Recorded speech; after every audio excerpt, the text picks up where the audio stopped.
अरे भैया, संभाल दिया योगी आदित्यनाथ ने। मोदी का जादू खत्म हो चुका है। आप बताओ, मोदी जहां से चुनाव लड़े, बगल में चंदौली नहीं बचा, गाजीपुर नहीं बचा, मछली शहर नहीं बचा, तीन तरफ से बनारस घिरा हुआ है, तीनों सीट हार गए। और मीडिया हमारा कहता था कि मोदी जब लड़ते हैं तो उनकी हवा जो है पूरे पूर्वांचल में और उसके बाद बिहार में और बंगाल तक चली जाती है।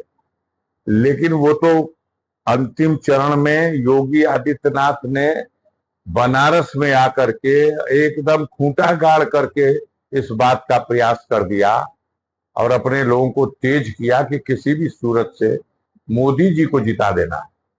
और नहीं, यकीन मानिए, मोदी जी भी चुनाव हार गए होते अगर इतना मजबूती से योगी आदित्यनाथ लड़। सर, आपका कहना है कि यूपी में मोदी की हार हुई है लेकिन योगी सफल नहीं।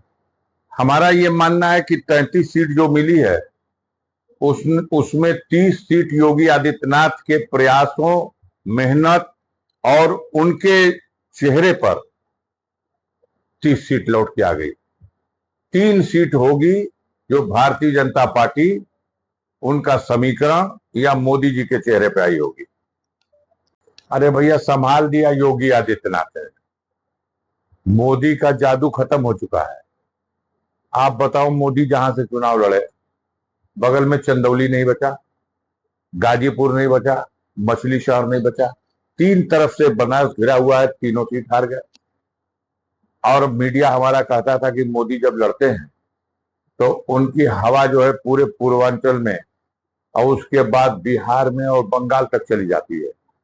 लेकिन वो तो अंतिम चरण में योगी आदित्यनाथ ने बनारस में आकर के एकदम खूंटा गाड़ करके इस बात का प्रयास कर दिया और अपने लोगों को तेज किया कि किसी भी सूरत से मोदी जी को जिता देना है। और नहीं, यकीन मानिए, मोदी जी भी चुनाव हार गए होते अगर इतना मजबूती से योगी आदित्यनाथ लड़। सर, आपका कहना है कि यूपी में मोदी की हार हुई है लेकिन योगी सफल नहीं। हमारा ये मानना है कि 33 सीट जो मिली है उसमें 30 सीट योगी आदित्यनाथ के प्रयासों, मेहनत और उनके चेहरे पर 30 सीट लौट के आ गई। 3 सीट होगी जो भारतीय जनता पार्टी, उनका समीकरण या मोदी जी के चेहरे पे आई होगी। अरे भैया, संभाल दिया योगी आदित्यनाथ ने। मोदी का जादू खत्म हो चुका है। आप बताओ, मोदी जहां से चुनाव लड़े, बगल में चंदौली नहीं बचा, गाजीपुर नहीं बचा, मछली शहर नहीं बचा, तीन तरफ से बनारस घिरा हुआ है, तीनों सीट हार गए। और मीडिया हमारा कहता था कि मोदी जब लड़ते हैं तो उनकी हवा जो है पूरे पूर्वांचल में और उसके बाद बिहार में और बंगाल तक चली जाती है। लेकिन वो तो अंतिम चरण में योगी आदित्यनाथ ने बनारस में आकर के एकदम खूंटा गाड़ करके इस बात का प्रयास कर दिया और अपने लोगों को तेज किया कि किसी भी सूरत से मोदी जी को जिता देना है। और नहीं, यकीन मानिए, मोदी जी भी चुनाव हार गए होते अगर इतना मजबूती से योगी आदित्यनाथ लड़। सर, आपका कहना है कि यूपी में मोदी की हार हुई है लेकिन योगी सफल नहीं।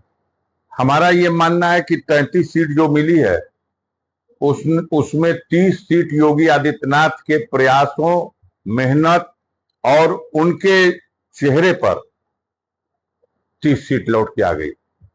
3 सीट होगी जो भारतीय जनता पार्टी, उनका समीकरण या मोदी जी के चेहरे पे आई होगी।